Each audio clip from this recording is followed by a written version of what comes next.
दोस्तों, इस वक्त मैं जिस सड़क पर खड़ा हूं या जिस हाईवे पर खड़ा हूं और उस हाईवे से जिसकी भी गाड़ी गुजरती है और अगर यहां आती है तो उस गाड़ी वो रोकते हैं और फिर इस रिफाइनरी का फ़ोटो लेते हैं, इस रिफाइनरी का व्यू देखते हैं, क्योंकि ये वो रिफाइनरी है जिसका उद्घाटन कल देश के प्रधानमंत्री नरेंद्र मोदी करेंगे और लगातार प्रधानमंत्री नरेंद्र मोदी के कार्यक्रम जो होगा उसकी व्यवस्थाओं का जायजा लेने के लिए प्रदेश के मुख्यमंत्री भजनलाल शर्मा यहाँ आ रहे हैं। एक बार पहले भी आए और आज भी आएंगे और ये रिफाइनरी 2013 में जब से बननी शुरू हुई है,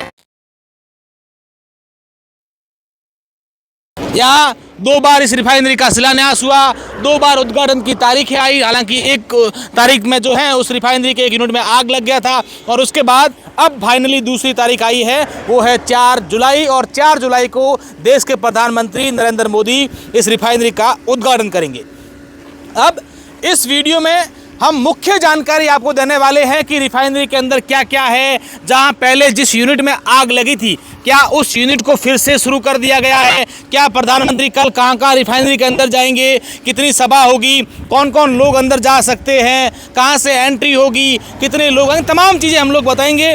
और उस बातचीत करने के लिए मेरे साथ यहाँ पचपदरा से बालोतरा से स्थानीय पत्रकार बंसी चौधरी जी हैं और लगातार जो इस रिफाइनरी को कवर भी करते हैं। बंसी जी, बड़ी सौगात इस क्षेत्र को, राजस्थान को मिल रही है, लेकिन ये भी कह सकते हैं कि जो स्थानीय लोग हैं वो कहीं ना कहीं असमंजस की स्थिति में हैं कि हमारे लिए क्या, हमें क्या रोजगार मिलेगा, क्या अंदर एम्प्लॉयमेंट मिलेगा, बाहर पेट्रोकेमिकल हब लगेंगे तब क्या स्थानीय लोग इतने बड़े बड़े बिजनेस लगा पाएंगे क्या, या फिर यहाँ के लोग हमेशा मजदूरों की तरह या फिर मजदूर या ड्राइवर बनेंगे क्या, उसके बाद जो है हम कल के कार्यक्रम की लेकर बात करेंगे।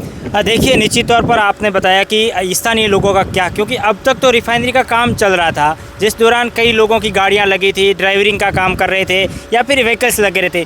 टेक्निकल एजुकेशन यहाँ के लोगों में बहुत कम है, कोई 2-4 लोग यहाँ पर टेक्निकल एजुकेशन की तरह इंजीनियरिंग या दूसरे काम में लगे होंगे, लेकिन सबसे अहम बात है कि यहाँ पर स्किल्ड नहीं किया गया स्थानीय लोगों को। वे स्किल्ड होते तो अब रिफाइनरी शुरू होती, किसी न किसी कंपनी में या किसी यूनिट में जॉब करते, लेकिन यहाँ पर किसी तरीके की कोई व्यवस्था नहीं है। दूसरी बात बिजनेस की है, बिजनेस को लेकर कहा जा रहा है कि यहाँ पेट्रोकेमिकल हब बनेगा, कॉम्प्लेक्स बनेगा, लेकिन धरातल पर देखें तो अभी तक ज़मीन ज़रूर रिको ने अपनी एक्वायर करके रखी है कि यहाँ पर इस तरीके का बनाया जाएगा, लेकिन तस्वीर कब सामने आएगी अभी कोई साफ नहीं, धरातल पर स्थिति स्पष्ट नहीं है। लेकिन सबसे बड़ी बात बंसी चौधरी ये भी है कि जैसे यहाँ पर पेट्रोकेमिकल हब बनेंगे तो यहाँ के स्थानीय लोग इतने सक्षम नहीं है कि इतने बड़े बिजनेस अपने स्टेबलाइज कर लें, ये भी एक बड़ी चुनौती है। बिल्कुल बड़ी चुनौती है, क्योंकि एचआरएल और एसपीसीएल एक टेंडर प्रक्रिया के जरिए ये तमाम जो प्रोडक्ट होंगे वो देंगे, तो उनकी दौड़ में ये कहाँ पहुँचेंगे। स्थानीय लोगों के पास अभी स्ट्रक्चर भी नहीं है, उनके पास इतना फंड भी नहीं है, तो कहीं ना कहीं बिल्कुल सबसे ज़रूरी बात है, हम उस पर बात करेंगे कि यहाँ के लोगों को स्किल करने की एक बात कही गई थी जब यहाँ रिफाइनरी आई थी। स्किल सेंटर खोले जाएंगे, यहाँ विभिन्न प्रकार के सौगात है, चाहे स्कूल्स हो, एजुकेशन हो या फिर हेल्थ हो, वो तमाम चीज़ें कहीं दिख नहीं रही है। बिल्कुल सही बात है, क्योंकि जिस तरीके से रिफाइनरी से रिलेटेड कोई स्किल नहीं है। सबसे अहम बात है कि राजस्थान सरकार की ITI है, यहाँ बालोतरा में ITI है, पास में प्रत्येक पंचायत समिति मुख्यालय पर भी ITI है, लेकिन वहाँ न तो कोई ट्रेनर है, ना कोई इक्विपमेंट है और ना कोई व्यवस्था है, क्या कोई ट्रेड है ऐसा जो रिफाइनरी से जुड़ा हुआ हो ताकि वहाँ पर भी युवा कहीं ना कहीं स्पेशल नहीं तो ITI करके भी यहाँ लगे, लेकिन ऐसी कोई व्यवस्था नहीं है, जिसके चलते भी यहाँ के लोग ये शंका जता रहे हैं कि आखिर इस रिफाइनरी का हमें क्या मिलेगा। निश्चित तौर पर रिफाइनरी को लेकर स्थानीय लोगों को, बाड़मेर बालोतरा इस जिले को क्या मिलेगा ये देखने वाली बात होगी, लेकिन रिफाइनरी के आगे आप देखिए कितना बड़ा जो है एक भारतीय तिरंगा जो है वो यहाँ पर लगाया गया है और ये 4 नंबर गेट जो तिरंगे के ठीक पास आपको नजर आ रहा है, यहाँ से प्रधानमंत्री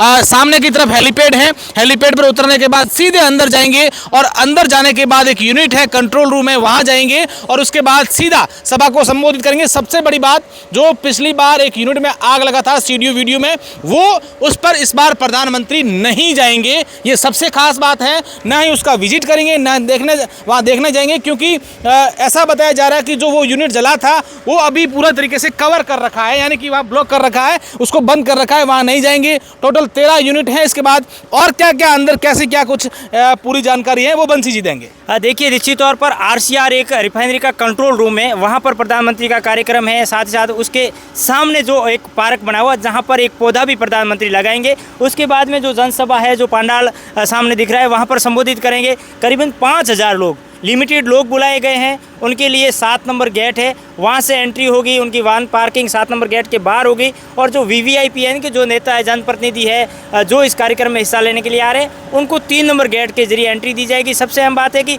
किसी भी बाहर से आने वाले जनप्रतिनिधि हो, वीआईपी हो, किसी का भी वाहन अंदर नहीं जाएगा। जैसे ही 3 नंबर गेट या 7 नंबर गेट के अंदर आप पहुंचेंगे तो वहां पर रिफाइनरी की इंटरनल गाड़ियां हैं, वो लगी रहेगी। वहां से आपको सभा स्थल पर सबसे खास बात हमारे दर्शकों को ये भी बताना हम लोग चाहेंगे, एक बात ऐड करना चाहेंगे कि जिसको भी आमंत्रित किया है, जिसको पास दिया है, उसकी ही एंट्री होगी। किसी भी बाहर के व्यक्ति की एंट्री अंदर नहीं होगी। और 4 नंबर जो गेट है, उस गेट के अंदर सिर्फ और सिर्फ जो साइकिल्स लेकर आएंगे लोग, 3 नंबर गेट, उस 3 नंबर गेट में साइकिल्स वाले लोग ही जाएंगे। और उसके बाद जो है 4 नंबर एकमात्र गेट जहां है प्रधानमंत्री का ही वहां विजिट होगा। और सबसे खास बात, इसके अंदर जितने भी मजदूर लगे हुए हैं उनको आज यानी कि 3 जुलाई, 4 जुलाई और 5 जुलाई के लिए अवकाश दे दिया गया है। अंदर कोई भी किसी की एंट्री फिलहाल नहीं है। और सीडीओ वीडियो में जिस बार पिछली बार आग लगी थी, उसका क्या स्थिति है वहाँ पर अभी? देखिए, जो जानकारी अंदर के सूत्र बता रहे हैं कि वहाँ पर उसको कवर अप किया गया है। ना तो अभी तक किसी को जाने दिया जा रहा है, ना ही ऐसा बताया जा रहा है कि प्रधानमंत्री भी कल वहाँ जाएंगे। प्रधानमंत्री का कार्यक्रम सिर्फ आरसीआर यूनिट, जो कंट्रोल यूनिट है, वहाँ तक जाने का है। उन यूनिट को कवर किया गया। हालांकि सवाल नहीं उठाने चाहिए, लेकिन एक मुद्दा ये भी है कि तो फिर उद्घाटन क्या, किस बात का उद्घाटन? कोई यूनिट का फीता काट रहे हैं, किसी यूनिट का स्टार्ट कर रहे हैं, ऐसा तो कुछ है नहीं। सिर्फ कंट्रोल रूम में जाके मीटिंग लेंगे, फिर सभा को संबोधित करेंगे, पौधारोपण करेंगे। उद्घाटन या को क्या है? हो सकता है अशोक जी, बहुत अच्छा सवाल है, क्योंकि उद्घाटन पिछली बार उस यूनिट में जाने थे, वहाँ पर फोटो सेशन होना था, इस यूनिट को देखना था, वो यूनिट इस बार कवर अप है। तो आरसीआर में हो सकता है वहाँ पर इनका कोई सेंट्रलाइज कोई पॉइंट हो, या फिर कोई बटन हो इस कंट्रोल रूम में, उसको दबाएं, या फिर वहाँ पर पूरा कंट्रोल रूम डायग्राम देखें कि किस तरीके से संचालित होगा, कौन सी यूनिट से क्या निकलेगा, किस तरीके से तमाम जो रिफाइन है, तेल है, क्रूड है और जो भी नेचुरल गैस है, तमाम जो व्यवस्था है उसको देखेंगे। हो सकता है, क्योंकि जिस तरीके से उस यूनिट को कवर किया गया है, कहीं ना कहीं ये भी सवाल सही है। बिल्कुल। अब मेरा आखिरी सवाल है, हम इस चर्चा को यहीं समाप्त करेंगे एक छोटे से मुद्दे को लेकर के। कैसा दिख रहा है पचपदरा? क्योंकि पिछले 3 दिन से देख रहे हैं पूरे भाजपा के झंडियों से पूरे इस सड़कों को लगा दिया है। ऐसा लग रहा है ये रिफाइनरी सरकार की नहीं बल्कि भाजपा की हो। बिल्कुल, निश्चित तौर पर भाजपा है इस रिफाइनरी को इस तरीके से ले रही है कि उन्होंने इसकी नींव रखी हो, इसको पूरा करवाया हो। तो कहीं ना कहीं राजनीतिक मुद्दा भी है। भाजपा चाह रही है कि पूरा श्रेय उनको मिले, लेकिन कांग्रेस भी कह रही है कि हमने इसकी नींव रखी, शुरुआत हमने की थी। तो कहीं ना कहीं राजनीतिक बड़ा मुद्दा भी है। साथ साथ सबसे अहम बात है कि पचपदरा को इस तरीके से सजाया गया है दुल्हन की तरह, और गाड़ियाँ किस तरीके से जो वीआईपी मूवमेंट कर रही है, ऐसा लग रहा है कि अपन दिल्ली में जनपद के आसपास घूम रहे, करते हुए पथ के आसपास घूम रहे हैं। बिल्कुल, ये पूरी जानकारी दी। और मैं महत्वपूर्ण बात ये भी कहूँगा कि एक यहाँ रिफाइनरी के उद्घाटन के नाम पर बड़ा छलावा पर्यावरण के साथ भी किया जा रहा है। पिछली बार जब उद्घाटन होना था तब यहाँ पर हजारों लाखों पौधे लगाए गए, जलकर राख हो गए। लेकिन इस बार जब आए तो वही प्रक्रिया फिर से की, फिर लाखों हजारों जो पौधे लाए गए उनको लगाया तो गया है, लेकिन 4-5 दिन बाद वो भी जलकर राख होने तब से लगाए। एक बार भी पानी उनको मिल नहीं रहा है। 2 महीने करीब 74 दिन पहले जब यहाँ रिफाइनरी का उद्घाटन होना था 21 तारीख को, उस समय पौधे लगाए गए, वो भी जलकर राख हो गए। इस बार भी जो लगाए हैं उनके भी दुर्दशा यहाँ देखने को मिल रही है। आप लोग क्या सोचते हैं कमेंट जरूर कीजिएगा, और इस पूरी जानकारी आपको कैसी लगी हमें जरूर बताइएगा। धन्यवाद।